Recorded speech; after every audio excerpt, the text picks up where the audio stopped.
அதனால அதிகாரத்தில் வருவதற்கு காங்கிரஸ் கட்சி விரும்புவது என்பது இயற்கை. நாங்க அதுக்கு இல்லைன்னா அங்க கட்சி நடத்த வேண்டிய அவசியமே இல்லை. இந்த போராட்டத்துக்கும் பெரியாருக்கும் காரணம் எந்த தொடர்பும் இல்லை. அந்த போராட்டத்தை நடத்தியது திருவிதாங்கூர் மாநில காங்கிரஸ் கட்சி. ஏன் இந்த ஆட்சியில் இருக்கக்கூடிய மூத்த அமைச்சர் நேரு, அவருடைய தம்பி படுகொலை செய்யப்பட்டார் எங்க ஊர்ல. கண்ணதாசனுடைய ஆன்மா உள்ள பூந்து சொல்றேன், ஈரோட்டு தேர்தலில் 2 பேர் வைக்கிற வாதத்தை என்று வாயை பிளந்து கொண்டு கேட்டிருக்கிறானே இந்த தமிழன் உருப்படுவான்? இந்த முட்டாள்கள் தமிழ்நாட்டில் எவனுக்கு தெரியல பெரியார் பண்றான்னு சொல்றான், இந்த பைத்தியக்காரனுக்கு உருப்படுவானுங்க? இதையும் பெரியார் தான் பண்ணான்னு சில கிறுக்கு பேருக்கு தமிழ்நாட்டில் பேசிட்டு இருக்கான், அதையும் சில அப்பாவிகள் நம்பிட்டு இருக்காங்க. என்ன பண்ணுவீங்க?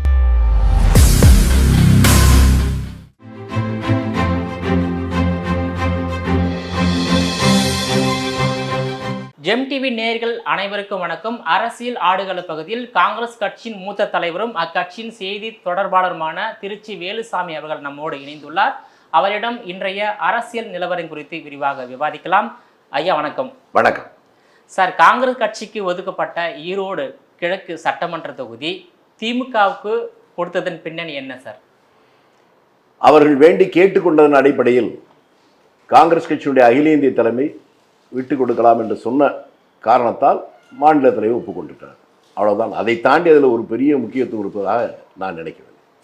இல்லை, அதுக்கு நிகராக வருகின்ற சட்டமன்ற தேர்தலில் இல்லை நாடாளுமன்ற தேர்தலில் கூடுதலாக உங்களுக்கு சீட்டு கொடுப்பதாக ஒரு உடன்பாடு ஏற்பட்டிருக்கா? அதாவது நாளை என்ன நடக்கணும் அரசியலை யாரும் பண்ணவே முடியாது, எதுவும் நடக்கலாம், அது வேற. இன்றைய பிரச்சனை இது. அவர்கள் கேட்டுக்கொண்டார்கள், எங்கள் தலைமை அகில இந்திய தலைமை அதை ஏற்றுக்கொண்டது, நாங்கள் ஒப்புக்கொண்டிருக்கிறோம். இருந்தாலும் அந்த ஈரோடு கிழக்கு சட்டமன்ற தொகுதியில் எவ்வளோ காங்கிரஸ் வேட்பாளர் போட்டியிடுவதற்கு விருப்பம் இருந்திருக்கும், அவங்களுக்கு ஏற்பட்ட ஏமாற்றம் தானே சார் இது? எல்லாருக்கும் இருக்கத்தான் செய்யும். இதுல என்ன இருக்கு? அகில இந்திய தலைமை சொன்னதை நாங்கள் மாநில தலைவர் ஏற்றுக்கொண்டிருக்கிறார். அதை தாண்டி அடுத்து இதுக்கு ஒண்ணும் இடம் இல்லை. கடந்த தேர்தல் 25, இப்போ 35 அந்த லெவல்ல கேட்க வாய்ப்பு இருக்கா? இப்ப நீங்க உங்ககிட்ட பேச்சுவார்த்தை தான் சொல்லலாம். பேச்சுவார்த்தை வேற யார்ட்டையும் நடத்த போறோம். அதனால எண்ணிக்கையை உங்ககிட்ட சொல்ல முடியாது, சொல்லுவதற்கு பயனில்லை. சரி, இப்போ வருகின்ற தேர்தலில் எல்லா கட்சியுமே ஆட்சியிலையும் பங்கு அதிகாரத்திலும் பங்கு என்ற கோரிக்கையை முழக்கமாக வச்சுருக்காங்க. ஸோ காங்கிரஸ் கட்சியோட நிலைப்பாடு எப்படி இருக்கும்? தொகுதி உடன்பாடு மட்டும் இருக்குமா, இல்லை அதிகார உடன்பாடு இருக்குமா சார்? அதிகாரத்தை நோக்கித்தான் எல்லா அரசியல் கட்சியும் பயணம் செய்யும். அதற்கு காங்கிரஸ் கட்சியும் விதிவிலக்கு இல்லை. அதனால அதிகாரத்தில் வருவதற்கு காங்கிரஸ் கட்சி விரும்புவது என்பது இயற்கை. நாங்கள் அதுக்கு இல்லைன்னா அங்கே கட்சி நடத்த வேண்டிய அவசியமே இல்லை. அதனால எங்களுடைய விருப்பம் அதுதான். அது அந்த சூழலில் எங்களுடைய விருப்பம் நிறைவேற்றுவதற்கான வாய்ப்பு வருமா வராதா அந்த நேரம் தான் நிர்ணயிக்கப்படும். வட மாநிலத்தில் ஒரு மாநிலத்தில் ஒரே ஒரு சுயேட்சை எம்எல்ஏ, அவன் தான் முதல் மந்திரியா வந்தான், உங்களுக்கு தெரியுமா? அதனால பதவிக்கு எப்படி வர முடியும், எப்போது வர முடியும் என்று நான் முடிவு செய்ததில்லை. அந்த கடைசி நேரத்தில் இருக்கக்கூடிய சூழ்நிலையும் சந்தர்ப்பமும் தான் அதை உருவாக்கும். ரொம்ப பலவீனமாக இருந்த காங்கிரஸ் கட்சி விட மிக குறைவான எம்எல்ஏக்கள் இருந்த தேவகவுடாவுடைய பையன் கர்நாடகத்தில் முதல் மந்திரியா நாங்கள் விட்டோம்ல, அது சரியா தப்பா அது கூட விவாதம் இல்லை. மெஜாரிட்டி இருக்கிற போதே விட்டு கொடுப்பதும் உண்டு, மைனாரிட்டியா ஒரே ஒரு சுயேட்சை கூட சீஃப் மினிஸ்டர் ஆகிறது உண்டு. அரசியலில் எதுவும் நடக்கும் என்பதுதான் அது ஒரு விசித்திரமான உலக அரசியல். முன்கூட்டியே இப்படின்னு கணித்தால் அது நம்மை நாமே ஏமாற்றிக் கொள்கிறோம். ஏன்னா ஒரு சில கருத்து என்ன சொல்றாங்கன்னாக்கா, விஜய் கட்சியில காங்கிரஸ், சிபிஐ, சிபிஎம், விசிகா போன்ற கட்சிகள் இடம்பெற வாய்ப்பு இருக்குன்னு சொல்லிட்டு அரசியல் நோக்கர் சொல்றாங்க. நீங்களும் அரசியல் நோக்கரா நான் எடுத்துக்கிறேன், எது வேணாலும் சொல்லுங்க, நான் மறுக்கலையே அதை. ஆனால் எதுவும் நடக்கும் என்பதை புரிந்து கொள்ள வேண்டும் சொல்றேன். எதுவும் நடக்கும் அரசியல் இப்படித்தான் இருக்கும் என்று முன்னால சொல்றதுக்கு நான் என்ன பண்ணிக்கிறா? ஜோதிட வேணா சொல்லலாம். அரசியலில் இப்படித்தான் இருக்கும் சொன்னா அது அவனுடைய சொல்லுகிறனுடைய அறியாமை. நம்புனா அது உங்களுடைய பரிதாபத்துக்குரிய நிலைமை. எதுவும் நடக்கும். எல்லாருமே எல்லா கட்சியுமே 2026 கூட்டணி ஆட்சி தான் அமையும். அப்படி அமையும் பட்சத்துல ஆட்சியிலும் அதிகாரத்திலும் பங்கு கொடுத்தாக வேண்டும் என்ற இலக்கோடு தான் எல்லா கட்சியும் காங்கிரஸ் கட்சி 2006 உங்களுக்கு தெரியும். 2006 நீங்க ஆட்சியிலும் அதிகாரத்தில் பங்கு கேட்கல. 2006 திமுக 97 இடம் தான் வெற்றி பெற்றது. நீங்க 37 இடம் கொடுத்தனால தான் ஆட்சி அமைந்தது. ஆனா அதே நிலை 2026 நடக்குமா? இல்ல ஒருவேளை இப்படி கூட இருக்கலாம்ல, திமுகவை நீங்களே ஆட்சி வச்சு கூட இருக்கலாம்ல. எதுவும் நடக்கும் நான் சொல்லிட்டேன், எதுவும் நடக்கும் சொல்லிட்டேன். அப்புறம் அடுத்ததுக்கு போறா நீங்க. அப்படி கொடுக்கணும்னா உங்களுக்கு அதிகமான சீட்டு நீங்க வாங்கி சீட் ஜெயிக்க நான் ஒரே ஒரு சுயேட்சையே சீஃப் மினிஸ்டர் ஆன கதையெல்லாம் பார்த்துட்டோன்றேன். குறைவான இடத்துல ஜெயிச்ச தேவகவுடா பையன் அவர் முதல் மந்திரி ஆக்கி பார்த்தது காங்கிரஸ் பார்த்திருக்கோம். இதெல்லாம் கடந்த கால வரலாறு. அந்த வரலாற்றை தெரிந்தவனுக்கு எதிர்காலத்தில் எப்படி இருக்கும், இப்படித்தான் இருக்கும், அப்படி இருக்கும்னு பேச மாட்டான். எதுவும் நடக்கும் என்பதுதான். இப்போ திமுக ஆட்சி பத்தி உங்க மதிப்பீடு என்ன சார்? திமுக ஆட்சி அவர்களுக்கு பல இடையூறுகள் இருக்கு, எனக்கு தெரியுது. அந்த இடையூறுகள் என்பது மத்திய அரசுல இருந்து இவர்கள் செயல்படுவதற்கு நிறைய தடைகள் இருக்கு. ஜனநாயகத்துக்கு முரணான வகையில கவர்னரை வைத்துக் கொண்டே பல இடையூறுகளை தந்து கொண்டிருக்கிறார்கள். அதெல்லாம் புரியுது. அந்த தடை இருக்கு. பொருளாதார ரீதியாக தமிழக அரசுக்கு நிறைய கடன் இருக்குங்கிறதை நாம புரிஞ்சுக்கணும். 10 லட்சம் கோடி கடன். அந்த கடனுக்கு வட்டி கட்டுவது இதெல்லாம் இருக்கு. இதையும் தாண்டி அவர்கள் செய்து கொண்டிருக்கிறார்கள். அதில் சிலவற்றை அவர்கள் திருத்திக் கொள்வது அவர்களுக்கு மட்டுமல்ல, தமிழ்நாட்டுக்கு நல்லது என்பது அதுல நான் ஒன்றும் சமரசம் செய்து கொள்ள மாட்டேன். இந்த ஆட்சியில் தவறே நடக்கவில்லை என்று சொல்வது என்னுடைய வேலை அல்ல. இருக்கிற தவறுகளை தெரிகிற போது அதை திருத்திக் கொள்ள வேண்டும். உதாரணத்துக்கு சொல்றேனே, தமிழக முதலமைச்சர் அரசு சார்பில் வைக்கத்தில் போய் பெரியார் தான் வைக்கம் வீரர் என்று ஒரு நினைவு சொன்ன 2 கோடி ரூபாய் திறந்து வச்சு பேசும்போது உடனடியாக நான் மறுப்பு சொன்னேன். இந்த போராட்டத்துக்கும் பெரியாருக்கும் காரணம் அந்த எந்த தொடர்பும் இல்லை. அந்த போராட்டத்தை நடத்தியதே திருவிதாங்கூர் மாநில காங்கிரஸ் கட்சி. அந்த காங்கிரஸ் கட்சியுடைய மாநில தலைவராக இருந்தவர் KP கேசவ மேனன், பொதுச் செயலாளர் ஜார்ஜ் ஜோசப் அவர்கள் தலைமையில் தான் நடந்தது. நூற்றுக்கணக்கான பேர் சிறைக்கு போய் அவர்கள் போனதற்கு பின்னாலே காந்தியடிகளுடைய வேண்டுகோளை ஏற்றுதான் பெரியார் பார்க்க போனார். கோபுரத்தை தாங்குவது பொம்மைகள் என்று சொல்வதற்கு இருக்கின்ற வேறுபாடு நான் சொன்னேன். அதுபோல தெரிந்தோ தெரியாமலோ சில தவறுகள் நடக்கிற போது அந்த வந்ததற்கு பின்னாலே அதை திருத்திக் கொள்ள வேண்டும் என்பதுதான் அரசாங்கத்தில் இருக்கிறவங்க செய்ய வேண்டிய கடமை. சில தவறுகள் நடக்கு, அது அவர்களுக்கு கூட்டணி கட்சியாக இருந்தாலும் நாங்கள் சொல்ல தயங்குவதில்லை. உதாரணத்துக்கு ஒன்று நான் வெளிப்படையாக சொல்றேனே, நான் சொன்னாதான் இந்த விஷயம் நடக்கும். தமிழ்நாடு முழுவதும் சிவில் வழக்கு சம்பந்தப்பட்டதை காவல்துறை அதிகாரிகள் விசாரிக்க கூடாது என்று ஒரு உத்தரவு வந்து தெரியும். அந்த உத்தரவு என்னால்தான் வந்ததுன்னு உங்களுக்கு தெரியாது. அப்படி ஒரு சம்பவம் நடந்துச்சு என்னுடைய குடும்பத்தில். அதுவும் பக்கத்து கடலூர் மாவட்டத்தில். அந்த மாவட்ட SP கிட்ட போய் நான் தான் கேட்டேன், சிவில் வழக்கை விசாரிக்க காவல்துறைக்கு எவ்வளவு அதிகாரம் கொடுத்தாங்க. அந்த விவாதம் வருகிற போது அந்த உச்சகட்டத்தில் வர நேரத்தில் தான் முதலமைச்சருடைய கவனத்துக்கு அதை கொண்டு போனேன். கவனத்துக்கு கொண்டு போனதற்கு பின்னால் தான் அவருக்கு புரிந்தது லட்சக்கணக்கான பேர் இப்படி பாதித்துக் கொண்டிருக்கிறார்கள் என்பது. அது தெரிந்தவுடன் அதை புரிந்து கொண்டு அடுத்த நாளே உத்தரவு போட்டார்கள், இனி யாரும் சிவில் வழக்கை காவல் நிலையத்தில் விசாரிக்க கூடாது.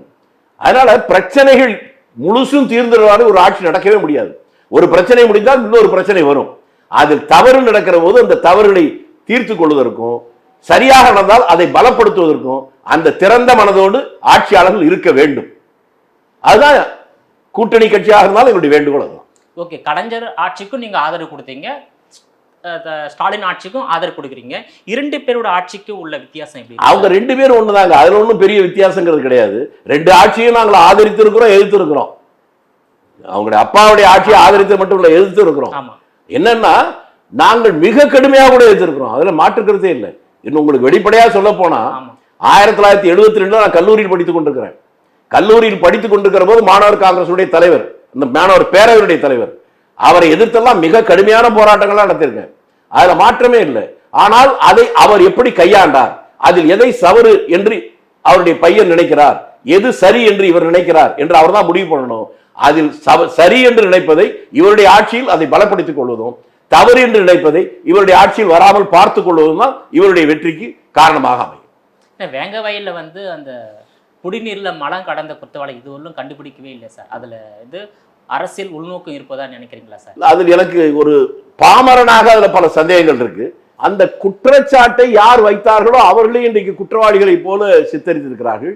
இது உளவியல் ரீதியாக பார்க்கிற போது எங்கேயோ இடிப்பதை போல தோன்றுகிறது. அதில் சரியான விசாரணை நடத்தி குற்றவாளிகளை பிடிக்க வேண்டியது அரசாங்க கடமை. அதற்காக ஒரு சம்பவத்தில் கண்டுபிடிக்கப்படவில்லை என்பதற்காகவே அந்த ஆட்சியை முழுவதுமாக முற்றமாக ஒதுக்கி தள்ளுவது என்னுடைய நோக்கம் அல்ல. அதற்கு உங்களுக்கு இன்னொன்னு சொல்லுகிறேன், இந்த உலகத்தையே ஒதுக்கிய ராஜீவ்காந்தியுடைய கொலை நடந்து 30 ஆண்டுகளை கடந்து விட்டது. இன்னமும் கூட அதுக்கு ஒரு முடிவுக்கு வர முடியவில்லை. ஏன் இந்த ஆட்சியில் இருக்கக்கூடிய மூத்த அமைச்சர் நேரு, அவருடைய தம்பி படுகொலை செய்யப்பட்டார் எங்கள் ஊர்ல. அது இன்றைக்கு 10 ஆண்டுகள் நெருங்குகிறது. இதுவரை அது கண்டுபிடிக்கப்படவில்லை. அதற்கான முயற்சியை ஒழுங்காக செய்கிறார்களா என்பதுதான் நம்ம கவனிக்க முடியும். உடனே ஏன் முடிக்கல என்று கேள்வி கேட்பது சுலபம். நடைமுறையில் சட்ட சிக்கல்கள் பல இருக்கிறது. அதை நீதிமன்றத்தில் நிறுத்தி அவர்களை குற்றவாளிகள் ஆக்குவதற்கு சாட்சி இதெல்லாம் தேவை. அதற்காக அவர்கள் திறந்த மனதோடு முயற்சிக்கிறார்களா என்பதை மட்டும்தான் நம்ம பார்க்க முடியும். தமிழ்நாட்டின் கடன் சுமையே 10 லட்சம் கோடி தாண்டி வருகிறது. அதை பத்தி கருத்து என்ன சார்? சார், உங்களுக்கு ரொம்ப சிம்பிளா சொல்றேன். அதை புரிந்து கொண்டால் உங்களுக்கு இல்லை, தமிழ்நாட்டுக்கே நல்லது. சமீபத்தில் நடந்தது, தென்பெண்ணை ஆற்றில் வெள்ளம் வந்துச்சா? பல நூற்றுக்கணக்கான கிராமங்கள் பாதிக்கப்பட்டுச்சா? 16 கோடி ரூபாய்க்கு ஒரு பாலம் கட்டினாங்களா? காலம் கட்டி 3 மாசம் தான் திறந்தாச்சா? அந்த வெள்ளம் வந்தோடனே அது பாலமும் கரைஞ்சு போச்சா? அதெல்லாம் உண்மைதானே? அந்த வெள்ளம் எப்படி வந்துச்சு? மழையில பெய்து. எங்க நடந்துச்சு? சாத்தனூர் அணையில். சரியா? சாத்தனூர் அணையில் முழு கொள்ளளவும் தேங்கியதுக்கு பின்னால் அதுக்கு மேல தேக்க முடியாதுங்கிறதுனால அதை திறந்து விட்டாங்க. அவ்வளவுதானே? அந்த சாத்தனூர் அணை கட்டி எத்தனை வருஷம் ஆச்சு? ஏன்னா உங்க ஊர் பக்கங்கிறதா கேட்கிறேன். 65 வருஷம் ஆச்சா? 65 வருடங்கள் கடந்ததுக்கு பின்னாலும் வெறும் 4 கோடி ரூபாயில் கட்டப்பட்ட அந்த அணை முழு கொள்ளளவு வருகிற போது நிமிர்ந்து நிக்குது. அதுல இருந்து கொஞ்சம் திறந்து வச்ச தண்ணி வந்த உடனே 16 கோடி ரூபாய்க்கு கட்டப்பட்ட ஒரு பாலம் மழையில கரைஞ்சு போகுது. இதற்கான காரணம் ஏன் என்னன்னு தமிழ்நாட்டில் இருக்க ஒவ்வொரு குடிமகனும் யோசிச்சு பார்த்துட்டாலே இவன் நியாயத்தை நோக்கி நடைபோடுவான். தமிழ்நாடு போக்குவரத்துறை தனியார் மயமாக்க நோக்கி போயிட்டு இருக்கு. அதுல உடன்பாடு உங்களுக்கு? தனியார் மயமா அரசு மயமா என்பதில்லை. இல்ல இன்னொன்னு என்ன ஒன்னு புரிஞ்சுக்க குழப்பம் என்னன்னா, அரசு நடத்தினா நட்டா வருதுங்கிறாங்க. ஒரு அரசாங்கம் சேட்டு கடை நடத்துற வட்டி கடை அல்ல. சேட்டன வட்டி கடை அரசாங்கம். மக்கள் நலனுக்காக நட்டமானாலும் செய்வதுதான் அரசாங்கம். அதை செய்வதில் தவறு இல்லை. அந்த நிர்வாகத்தில் குளறுபடி இல்லாமல் சரியாக போகணுங்கிறதா நம்முடைய குறிக்கோள். ஒரு காலத்துல தனியாரா இருந்துச்சு, அது அரசு துறையாக மாற்றியது இவங்க தானே மாற்றினாங்க. இப்ப அதே தனியார் மயக்கு கொடுக்குறாங்கன்னா அந்த காலத்தில் திமுக எடுத்த முடிவு தவறு என்று அவர்களே ஒப்புக்கொள்வதை போல 67 ஆட்சிக்கு வந்ததற்கு பின்னால்தான் அப்ப ஒரே ஒரு திருவள்ளூர் போக்குவரத்து கழகம் மட்டும் காங்கிரஸ் ஆட்சி நடந்தது. தொலை தூரத்துல இப்ப நாகர்கோயில இருந்து மெட்ராஸ் வர வண்டி, கோயம்புத்தூர்ல இருந்து மெட்ராஸ் வர வண்டி, இந்த மாதிரி நீண்ட தூர பயணம் மட்டும் அதை மட்டும் சில பஸ்கள் ஓடும். மற்ற எல்லாம் தனியார் மயமா தான் இருந்துச்சு. அது கூடாது, அரசு தான் இதை நடத்தணும் பஸ். அப்ப அவர்கள் சொன்ன காரணம், தனியார் பேருந்து நடத்துறவர்கள் 2 பஸ் வச்சிருக்க கூட வசதியான வாழ்றான்ல, அப்ப அவ்வளவு அரசாங்கத்துக்கு தான் லாபம் தானே வரும். அதை நம்பிதானே மக்கள் வாக்களித்தாங்க. இப்ப அதே கட்சி அரசாங்கம் நடத்தினா நட்ட வருது, அதனால தனியாருக்கு கொடுக்கிறேன் என்றால் முடிவை மக்கள் தான் எடுக்கும். 56,000 கோடி நஷ்டத்துல போயிட்டு இருக்கு சார் போக்குவரத்துறை. அது தாங்க நான் இப்ப சொல்றேன். நீங்க சொல்றதை தாண்டி நான் சொல்லிட்டேன்ல, அது வட்டி கடை அல்ல அரசாங்கம். 56 கோடியை நட்டன்றீங்கல்ல, அரசாங்கத்துக்கு வர்ற வருமானம் எவ்வளவு? பட்ஜெட் எவ்வளவு சொல்லுங்க? காமராஜர் ஆட்சியில் வெறும் 150 கோடியில வருமானம் ஆண்டு பட்ஜெட் இருக்கிற போதுதான் இத்தனை ஆலைகள் வந்துச்சு. அந்த ஆட்சி குறைபாடு தானே மக்கள் வாக்களித்தாங்க. இப்ப லட்சக்கணக்கான கோடி வருமானம் வருகிற போதும் அதுல இழப்பு வருது, நட்ட வருது, புதிதாக கடன் வாங்குறோம் அப்படின்னா எங்கேயோ இடிக்குதே. அது ஏன், எதற்கு? மக்கள் யோசிக்க வேண்டியதுதான். அடுத்த மாசத்துல இருந்து புறநகர் பகுதியில் தனியார் பேருந்த விடுறாங்க, மினி பஸ் தனியார் மயமாக்குறாங்க. தனியாரா இருந்ததுதான் தப்பு. அது பொதுத்துறை ஆக்கணும் சொல்லி ஆட்சிக்கு வந்தவங்க தானே. இப்ப அரசு பொதுத்துறையா இருந்தா அது தப்பு, தனியாருக்கு ஆக்குறேன்றாங்க. ரெண்டுல எது சரின்னு சொல்லட்டும், அப்புறம் நம்ம பேசுவோம். இப்போ திமுக தேர்தல் வாக்குறுதி ஒரு 525 சொன்னாங்க, அது எதுவுமே நிறைவேற்றவில்லை என்ற குற்றச்சாட்டும் அரசு மீது முன்வைக்கப்படுகிறது. இந்த குற்றச்சாட்டு 2026 திமுக கூட்டணியில் இடம்பெற்று தேர்தல் சந்திக்கும் போது காங்கிரஸ் கட்சிக்கும் பாதிப்பு ஏற்படாது. எங்க அதாவதுங்க, வாக்குறுதிகளை மக்கள் எதை நம்பலாம் நம்ப கூடாதுன்னு மக்கள் தாங்க முடிவு எடுக்கணும். நான் உங்களை போன்ற மீடியாவுக்கு சொல்றது, மக்களை விழிப்புணர்வு பண்றதுக்கு நீங்க முயற்சி செய்யுங்க. 67 காங்கிரஸ் நடந்துச்சு, ரூபாய்க்கு 3 படி அரிசி சொன்னது தானே. இன்று வரை நடந்திருக்கா? எது நடக்கும், எது நடக்க முடியாது, அதை பார்க்கணும். செய்தவனை விட்டுறோம், செய்யறேன்னு சொல்லிக்கிட்டே இருக்கணும், நம்புறோம். இன்றைக்கு கூட தமிழ்நாட்டில் தான் நடந்துகிட்டு இருக்கு. என்ன நடக்கு? ஒரு பக்கமா இருக்கு. நீங்க ஈரோடு எலெக்ஷன், நீங்க ஒரு சைடு என்ன சொல்றான், இவங்க RSSக்காக பேசிக்கிட்டு இருக்கான் அப்படின்னு ஒரு பக்கம். இவங்க என்ன இல்லை, இவர் இந்த ஊருக்காரர், அப்ப பிறந்தவர், அவர் அயோக்கியம் தெரியாதான்னு. இதை ஆழமா யோசிச்சு பார்க்கிற என்ன முடிவு பண்ணுவான்? ரெண்டுமே மக்களை ஏமாற்றுகின்ற வேலைதான். ஆர்எஸ்எஸும் அந்த ஊரை சேர்ந்த பெரியாருடைய திராவிட கழகமும் ரெண்டுமே பிரிட்டிஷ்காரன் பெற்றெடுத்த இரட்டை பிள்ளைகள். ஒண்ணு நான் சொன்னதுக்கு அப்புறம் உங்களை போன்ற இளைஞர்களுக்கு தெரியும். இந்தியா முழுவதும் சுதந்திர போராட்டம் தீவிரமாக இருக்கிற போது அதை பலவீனப்படுத்த வேண்டுமானால் இவர்களை பிளக்க வேண்டும் என்று பிரிட்டிஷ் நினைத்தது. அதற்காக அவர்களால் உருவாக்கப்பட்டது ஆர்எஸ்எஸ். இந்து முஸ்லிம் பிரச்சனையை உருவாக்கி விட்டான். அதை போலவே தென்னகத்தில் 42 உச்சகட்டமாக வெள்ளையனே வெளியேறு இயக்கம் நடக்கிற போது இதை பலவீனப்படுத்துவதற்கு தான் வெள்ளைக்காரனால் உருவாக்கப்பட்டதுதான் திராவிடர் கழகம். நான் உங்க கவனத்துக்கு சொல்றேன், அதன் மூலம் மக்களுக்கு தெரியட்டும். 44 திராவிடர் கழகம் உருவாக்கப்படுது, சேலத்தில் உருவாக்கப்படுது. அந்த மாநாட்டில் போடப்பட்ட ஒரே ஒரு அரசியல் தீர்மானம் பிரிட்டிஷ் ராணிக்கு ஒரு வேண்டுகோள். அது சொல்றாங்க, பிரிட்டிஷ் ராணிக்கு இந்த மாநாடு ஒரு வேண்டுகோளை வைக்கிறது. இந்த நாட்டுக்கு சுதந்திரம் தரப்போவதாக கேள்விப்படுகிறோம், நீங்கள் சுதந்திரமே தரக்கூடாது. அப்படியே தருவதென்று முடிவு செய்து விட்டாலும் சென்னை ராஜதானிக்கு நீங்கள் சுதந்திரம் தரக்கூடாது. அதோடு நிறுத்தியிருந்தா பரவாயில்ல, அடுத்த வரி வரும். ஏனென்றால் நாங்கள் என்றென்றும் மேன்மை தங்கிய பிரிட்டிஷ் ராணியின் கீழேயே வாழ விரும்புகிறோம். இதுதான் அந்த மாநாட்டில் போட்ட தீர்மானம். அந்த கட்சிக்கு தானே பெரியார் தலைவர். அப்ப 2 பேருமே பிரிட்டிஷ் ஆரம்பிச்சாங்க, ஆதரிச்சாங்க. அப்படித்தானே சுதந்திரம் கிடைக்கிற போது துக்க நாள்னு சொன்னான பெரியார். ஆர்எஸ்எஸ் இந்தியாவுக்கு சுதந்திரம் வேணானுச்சு, திராவிடர் கழகமும் இந்தியாவுக்கு சுதந்திரம் வேணானுச்சு, சாவர்கர் இந்தியாவுக்கு சுதந்திரம் வேணான்னாரு, பெரியார் இந்தியாவுக்கு சுதந்திரம் வேணான்னாரு. இந்த 2 பேருக்கு முரணா இருக்காங்க, 2 பேரும் எதிரும் புதிரும் அப்படின்னு நீங்க நம்பினா உங்களோட ஆண்டவன் கூட உருப்பட முடியாது. அதைத்தானே சீமான் அவர்கள் விமர்சனம் பண்ணிருக்காரு. ஏங்க அவரையும் சேர்த்தாங்க சொல்றேன், அவரையும் சேர்த்தான் சொல்றேன். அவர் சொல்றது இதுதானே, 2 கலண்டாப்பன்னு கிராமத்தில் ஒரு பழமொழி சொல்லுவான். 2 பேர் சொல்ற வாதமே ஒரு பிரயோஜனம் இல்லை. இந்த 2 பேருடைய பேச்சால் தமிழ்நாட்டில் இருக்க காத்தானுக்கு, கருப்பனுக்கோ, சுப்பனுக்கோ ஏதாவது ஒரு சின்ன பலன் சொல்லுங்க. அப்ப தேவையில்லாத பிரச்சனை மட்டுமே கவனம் செலுத்திக் கொண்டிருக்கிறது தமிழன். அந்த காலத்துல 50 வருஷத்துக்கு முன்னால் கண்ணதாசன் சொன்னார், இந்த தமிழன் உருப்பட மாட்டான், உருப்பட மாட்டான், உருப்படவே மாட்டான். இந்த நேரத்துக்கு எவ்வளவு பொருத்தம். அவர் 3 காரணம் சொன்னார். அப்போ அதிகமாக விற்பனையான ஒரு பத்திரிகை சொன்னார், ஒரு கட்சியை சொன்னார் இளைஞருக்கு சேர்றாங்க. 3வது சொன்னது அப்போல்லாம் கிராமபோன் ரெக்கார்டு டேப், இதெல்லாம் டேப்பெல்லாம் கிடையாது, அதுதான் விற்கும். அவர் சொல்லுவாரு, நான் ஆயிரக்கணக்கான பாடல்கள் எழுதினேன், எனக்கே பிடித்த பாடல் மலர்களிலே பல நிறம் கண்டேன், திருமாலவன் வடிவம் அதில் கண்டேன், அந்த பாட்டு எனக்கு ரொம்ப பிடிக்கும், நானே கூட பல முறை பாடியிருக்கிறேன், அந்த பாட்டு விற்கவே இல்லை. ஏன் நான் எழுதின பாடலையே இந்த ரெக்கார்ட்லயே அதிகம் வித்த ரெக்கார்டு, ரெக்கார்ட் பிரேக்கிங். அது எதுன்னா இழந்த படம் சொல்லிட்டு இந்த தமிழன் உருப்படவான், உருப்பட மாட்டான், உருப்பட மாட்டான், உருப்படவே மாட்டான்.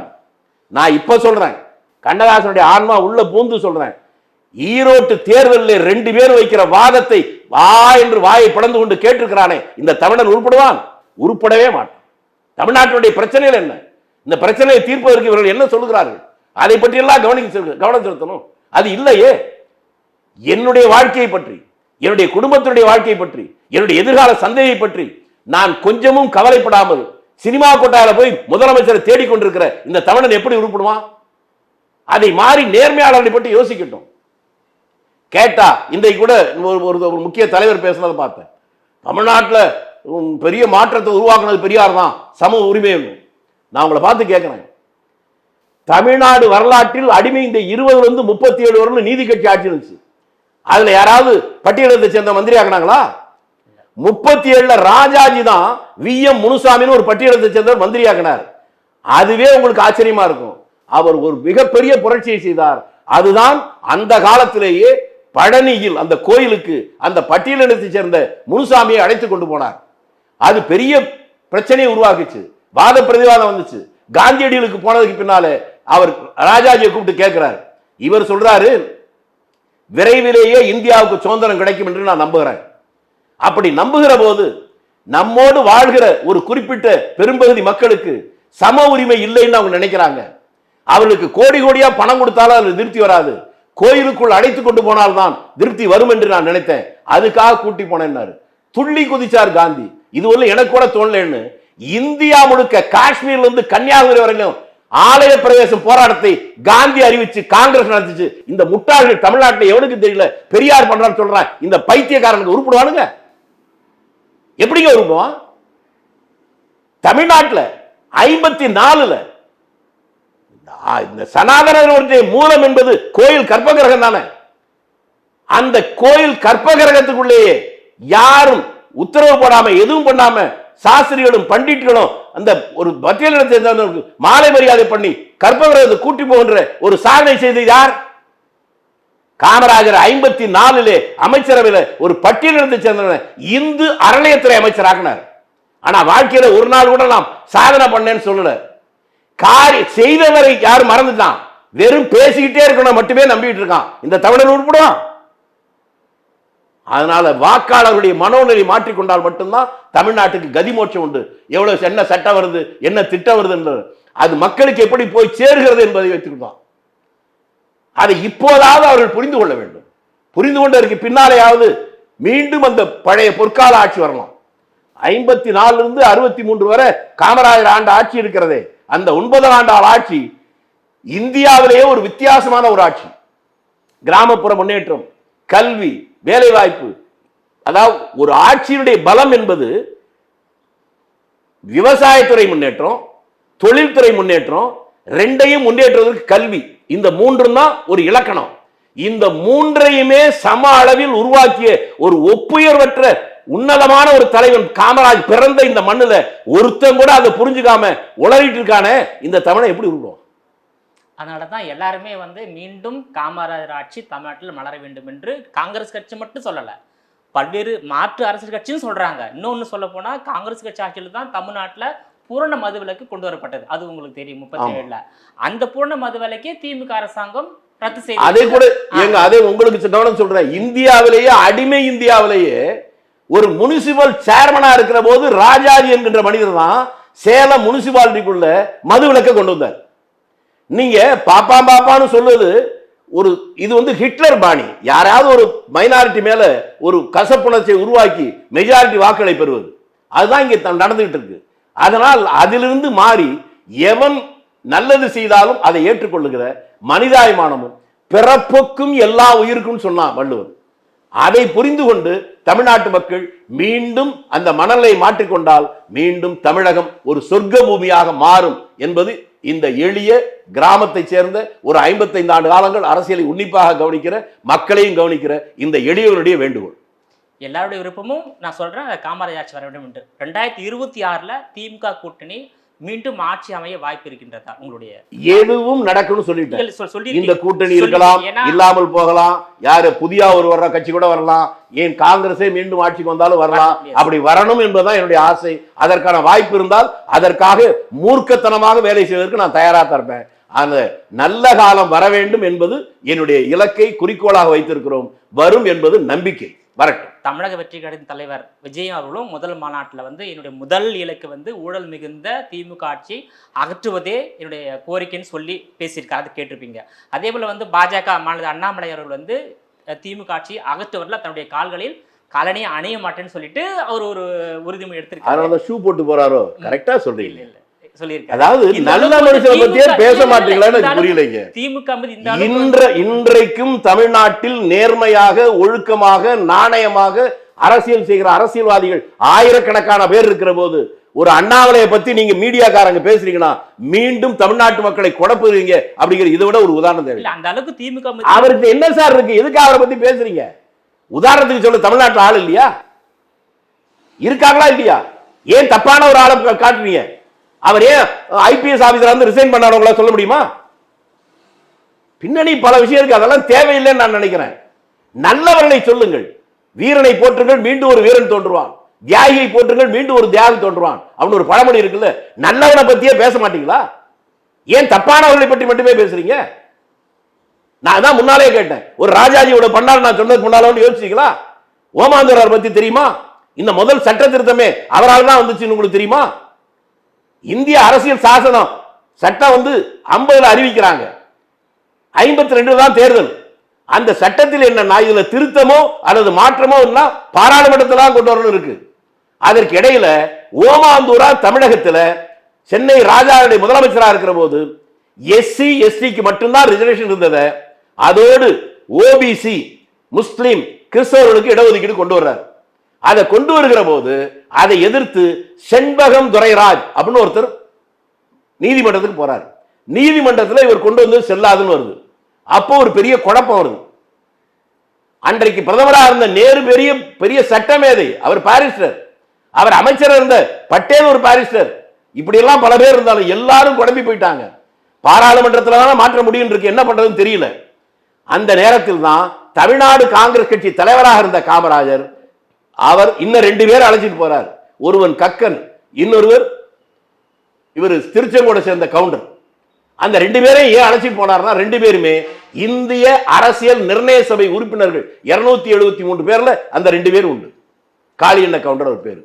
இந்த 3 பேரும் போய் பேசுகிற போதுதான் அவர் குழம்பி போயிருந்தவர்கிட்ட அப்ப காமராஜர் கேட்கிறாரு, தேர்தலுக்கு இடையில இதை மாத்தணும்னா பாராளுமன்றத்தில் முடியாதுன்னு இருக்கு, வரல இன்னும், அதனால இந்த அரசியல் நிர்ணய சபை தானே சட்டத்தை உருவாக்குச்சு, அந்த அரசியல் நிர்ணய சபை இன்னும் இருக்குல்ல, அதை கூட்டி மீண்டும் ஒரு கூட்டம் போடுவோம், அந்த கூட்டத்துல இந்த தீர்மானத்தை கொண்டு வரணும்னு சொல்லி அதற்கு பின்னால் தான் அந்த அரசியல் நிர்ணய சபை கூட்டம் போட்டு முதல் சட்ட திருத்தம் வந்துச்சு.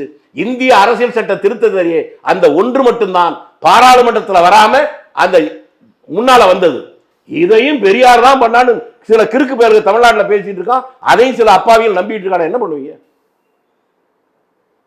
அதனால ஒரே வழி தமிழ்நாட்டு மக்கள் மத்தியில் விழிப்புணர்ச்சியை உருவாக்குவதுதான். அதை உருவாக்கிட்டாலே எல்லா தப்புகளும் அகண்டு போயிடும். இப்போ திமுக மீது வந்து பாஜக, அதிமுக, பாமக, தேமுதிக, நாம் தமிழர் கட்சி, தமிழர் வெற்றி கழகம், இந்த போன பல்வேறு கட்சிகள் வந்து திமுக வீழ்த்துவதே எங்களோட நோக்கம்னு சொல்லிட்டு ஒரு அணில திரண்டிருக்காங்க. நீங்க எப்படி அதை எதிர்கொள்ள போறீங்க? நீங்க எப்படி எதிர்கொள்ள போறீங்க? நான் சொல்ல கேளுங்க. உங்களுக்கு அதாவது தமிழ்நாட்டில் இல்லாத உதாரணமே கிடையாது. ஒரு கட்சி பிளவுபடுவதாலே பலவீனப்பட்டதுன்னு கிடையாது. பல கட்சிகள் ஒன்று சேர்ந்தாலே பலப்பட்டதுன்னு கிடையாது. பிளவுபட்டு பலமாக வர்றதும் உண்டு, சேர்ந்து வீழ்ச்சி அடைகிறதும் உண்டு. 14 கட்சி கூட்டணி தமிழ்நாட்டில் இருந்துச்சுல்ல, வெற்றி பெற்றுதா? திமுக என்கிற கட்சி 71 தேர்தல் முடிவில் பெரிய வெற்றி பெற்றிருந்தாலும் அதற்கு ஸ்தாபன காங்கிரசுக்கும் வெறும் 3% வாக்குகள் தான் வித்தியாசம். அந்த கட்சி 2ஆ உடைகிற போது ஆட்டோமேட்டிக்கா காங்கிரஸ் ஜெயிச்சிருக்கணும். ஆனால் அந்த 2 கட்சியுமே பலமா இருந்துச்சு. எப்படி வந்துச்சு? ஆனால் அரசியல் இந்த கணக்கல்ல. அதுதான் நான் மீண்டும் மீண்டும் சொல்றேன். அந்த இடத்துக்கு நீங்க வரமாட்டீங்க. நான் சொல்லி முடிச்சிடுறேன். கட்சி கணக்கு விட்டுருங்க. கீழே இருக்கிற வாக்காளர் கட்சியை பத்தி எங்க ஓட்டு போட்டீங்க? நிக்கிற வேட்பாளர்கள் யோகியனான்னு பார்த்து ஓட்டு போட ஆரம்பிச்சா எல்லா கட்சியும் யோகியன் எடுத்துவான்ல. அப்பதான் ஆட்சி மாற்றம் வர முடியும். நீங்க மக்களை நீங்கள் சிந்திக்க வைத்து விட்டால், அவர்கள் நேர்மையையும் நியாயத்தையும் ஒழுக்கத்தையும் உருவாக்கணும்னு நினைச்சிட்டா எல்லாமே சரியா வந்துடும். அதனால எரியறதை இழுத்தா கொதிக்கிறத அடங்கி போயிடும். அதனால மக்களை திருத்த, மக்களை பண்படுத்த, மக்களை சிந்திக்க வைக்க அதற்கான முயற்சியை நீங்களும் உங்களுடைய நண்பர்களும் சேர்ந்து பண்ணா தமிழ்நாடு உருப்படும். 1967 காங்கிரஸ் கட்சி வீழ்த்தியதே திமுக தான். திமுக ஆட்சி அமைவதற்கு நீங்க காங்கிரஸ் உதவியா இருப்பதாக பொதுமக்களும் பேசுறாங்க. உங்க கேள்வியை கேளுங்க சார். நான் சொல்றேன், உங்க பலவீனத்தை ஏற்றுக்கொள்ள துணிவில்லாத கோழைகள் தான் பொதுமைப்படுத்துவாங்க. உங்க கேள்வியை கேளுங்க, இல்லைன்னா இன்னாரு கேட்கிறாருன்னு கேளுங்க. மக்கள் கேட்கிறாரு, நாங்களா மக்கள், நாங்களா மாக்களா? அரசியல்ல எது வேணாலும் நடக்குங்க. இந்தியா சுதந்திரம் வந்த உடனே தான் சொன்னேன், துக்க நாள்னு சொன்ன பெரியார தானே தூக்கி கொண்டாடுறீங்க. இந்தியாவுக்கு சுதந்திரம் வேணான்னு பிரிட்டிஷ் ராணி வருகிற போது RSS அணிவகுப்பு மரியாதை பண்ணுச்சுல்ல, அந்த RSS பத்தி தானே பேசிக்கிட்டு இருக்கீங்க. அன்னைக்கு அடிபட்டவன் உதப்பட்டவன் தமிழ்நாட்டை சித்திரவதை அனுபவிச்சேன் எவ்வளவு பேர் இருக்காங்க உங்களுக்கு தெரியுமா? ஒரே ஒரு சின்ன உதாரணம் சொல்லட்டுமா? அது ஒன்றை மட்டுமா சொல்ல, நூற்றுக்கணக்கான இருக்கு. திருச்சி மாவட்டத்தில் நக்கசேலம்னு ஒரு சின்ன ஊர், இன்னைக்கு அது கொஞ்சம் பெரிய ஊர். ஒரு 50 வீடு கூட இல்லாத அந்த ஊர்ல ஒரு இளைஞன் சுதந்திரத்துக்கு போராடுறான். அவங்க அப்பா அம்மாலாம் என்ன நினைக்கிறாங்க, இவனுக்கு கல்யாணம் பண்ணி வச்சா மாறி வரான்னு நினைக்கிறாங்க. பொண்ணு பார்த்து கல்யாணம் நிச்சயமாகுது. ஊர்ல ஒரு சின்ன பந்தல் போடுறாங்க, மேடையில் உட்கார வைக்கிறாங்க. தாலி கட்ட போற நேரத்தில் பிரிட்டிஷ் போலீஸ் வருது, கைது பண்ண போறேங்கிறான். ஊர் பெரியவங்களாம் ஐயோ கல்யாணங்கன்னு கெஞ்சுறாங்க. உடனே அவன் சொல்றான், பிரிட்டிஷ் ராணிக்கு எதிராக நடத்துற போராட்டத்துக்காக வருத்தப்படுறேன், இனிமே போராட்டத்தில் கலந்துக்க மாட்டேன் அப்படின்னு சொல்லி எழுதி மன்னிப்புகளை எழுதி கொடுக்கட்டும், விட்டுட்டு போறேங்கிறான். எழுதி கொடுறான்றாங்க. அவன் உடனே சொல்றான், ஐயோ நல்ல நேரம் முடிய போகுது, நான் தாலி கட்டிடுறேன். சரின்றாங்க. தாலி கட்டி முடிச்ச உடனே 2 கையை நீட்டினான். என்னன்னா கைதாகிறேன், சிறைக்கு போனான். அவன் பேரை எவனுக்காவது ஒருத்தருக்கு தெரியுமா? துரோகிகள் பேரெல்லாம் தெரிஞ்சு வச்சிருக்கீங்கல்ல, அவன் பேரு துரைசாமின்னு பேர். இது மாதிரி தமிழ்நாட்டில் எவ்வளவோ பேர் இருக்கான். ஏன் உச்சகட்ட போராட்டம் நடக்கிற போது நான் திரும்பி திரும்பி எனக்கு தெரிஞ்சதை மட்டும் சொல்றேன். சத்தியாகிரகத்தை அறிவித்த நேரத்தில் கணவனும் மனைவியாக பல பேர் அடிபட்டாங்க, உதப்பட்டாங்க. ஆனால் திருச்சி மாவட்டம் கரூர்ல மட்டும் ஒரு கணவனுக்கு மனைவிக்கும் திருமணமாகியே ஓராண்டு முடியல. மனைவி 5 மாத கர்ப்பிணி, 2 பேரும் அடிபட்டு ஜெயிலுக்கு போனாங்க. அவங்க பேரு தெரியுமா? நன்னா சாஹிப் பியாரி பீவி. அவங்கெல்லாம் தேச சுதந்திரத்துக்குள்ள ஒண்ணுமே பண்ணாத காட்டி கொடுத்தவங்க RSS காரன் தான் இந்த நாட்டுக்கு தேவைன்னு நினைக்கிற இந்த பைத்தியகாரத்தை நீக்குவது எப்படி, அதை நம்ம யோசிப்போம். சிந்தனை தெளிவாயிட்டாலே எல்லா கட்சியிலையும் யார் நேர்மையாளர் நிறுத்தினாதான் ஓட்டு போடுவாங்க மக்கள்னா அவன் நேர்மையாளர் தேடுவான்ல. நீ அயோக்கிய பனுக்கு 420 மட்டுமே ஓட்டு போடுறது முடிவு பண்ணிட்டா எல்லாருமே அப்படித்தான் போடுவான். அதனால மக்களை பண்படுத்துவதில், மக்களை சிந்திக்க வைப்பதில் நாம் வெற்றியடைந்தால் தமிழ்நாட்டில் அரசியல் எல்லா மட்டத்திலும் சரியாகும். அதை சரி செய்யாமல், மக்களை சரி செய்யாமல் வேறு எதுவும் நல்லது நடக்கப் போவதில்லை. முதலமைச்சர் மு க ஸ்டாலின் உடைய அணுகுமுறை எப்படி இருக்கின்றது? அவர் மீது உங்களுக்கு அதிருப்தி இருக்கின்றதா, இல்லை இன்னும் அதை பற்றி சொல்லுங்க. நான் முன்னாலேயே சொல்லிட்டேன், ஒரு ஆட்சி என்றால் அதில் எல்லாமே நல்லது நடக்கும்லாம் சொல்ல முடியாது. பல அதிருப்திகள் இருக்கு, எனக்கு இருக்கத்தான் செய்யுது. ஆனாலும் இந்த ஒன்றே ஒரு காரணத்தை இப்ப சொல்லல, முன்னால கேட்கறதுக்கு முன்னாலே சொன்னேன். தமிழ்நாட்டில் ஒவ்வொரு நாளும் பல்லாயிரக்கணக்கான பேர் சித்திரவதை அனுபவிச்சது, சிவில் கேஸை பத்தி போலீஸ் விசாரிச்சது. அதை நான் சொன்னதை ஏற்றுக்கொண்டு உடனே ஒரு சட்டம் போட்டார், இனிமே விசாரிக்க கூடாது. அது ஒரு நல்ல அணுகுமுறையா பார்க்கிறேன். இதை போல மற்றவையிலும் அந்த மாற்றம் அவருக்கு வர வேண்டும். எனக்கு இருக்கிற ஒரு சந்தேகம், அவரிடத்திலே பொதுவான இந்த கருத்துக்கள் எல்லாம் போய் சேர்கிறதா என்று எனக்கு தெரியல. உதாரணத்துக்கு அதையும் நான் காமராஜரே சொல்றேன். காமராஜர் முதலமைச்சராக இருக்கிற போது மவுண்ட் ரோட்ல வர நேரத்தில் ரோடு ஓரத்தில் ஒரு பிச்சைக்காரன் 2 காலும் உடமான ஒருத்தர் இருப்பான். அங்கே நிறுத்தி என்னப்பா சௌக்கியமானு கேட்பாரு. அவன் என்ன அச்சமும் இல்லாம எல்லாத்தையும் சொல்லுவான், மக்கள் போறது பேசுறதெல்லாம். போலீஸ்காரனை நம்பல, மந்திரிகளை நம்பல, கட்சியில் இருக்க தலைவர்கள் நம்பல, அந்த பாமரனை நம்பினார். அவன் தான் உண்மையை சொல்லுவான். அதை போல ஒரு சூழலை முதலமைச்சர் ஸ்டாலின் உருவாக்கி கொள்வது நல்லது. இப்போது அவரை நெருங்குவதற்கு சாதாரண பாமரர்கள் நெருங்குவதற்கான வாய்ப்பு குறைவாக இருப்பதாக நான் உணர்கிறேன். அவர் அமைச்சர்கள் இருக்கிற அமைச்சர்களே பல பேர்கள் பொறுப்பில்லாமல் இருப்பதும் எனக்கு தெரிகிறது. அதையும் அவர் கண்காணிக்க வேண்டும். இதை செய்தால் அவருடைய ஆட்சி சிறப்பாக இருக்கும். இல்லை என்றால் அவருடைய பலவீனப்படுவதை யாரும் தடுக்க முடியாது. சரி சார், உங்களோட நேரத்தை ஒதுக்கி பல்வேறு தகவலை பகிர்ந்து கொண்டமைக்கு ரொம்ப நன்றி சார். நன்றி, வணக்கம். நேயர்களே, மீண்டும் இது போன்ற மற்றொரு அரசியல் ஆடுகளத்தில் மற்றொரு ஆளுமையுடன் சந்திக்கிறேன். அதுவரையில் உங்களிடமிருந்து விடைபெறுவது நான் உங்கள் விஜயபாலன்.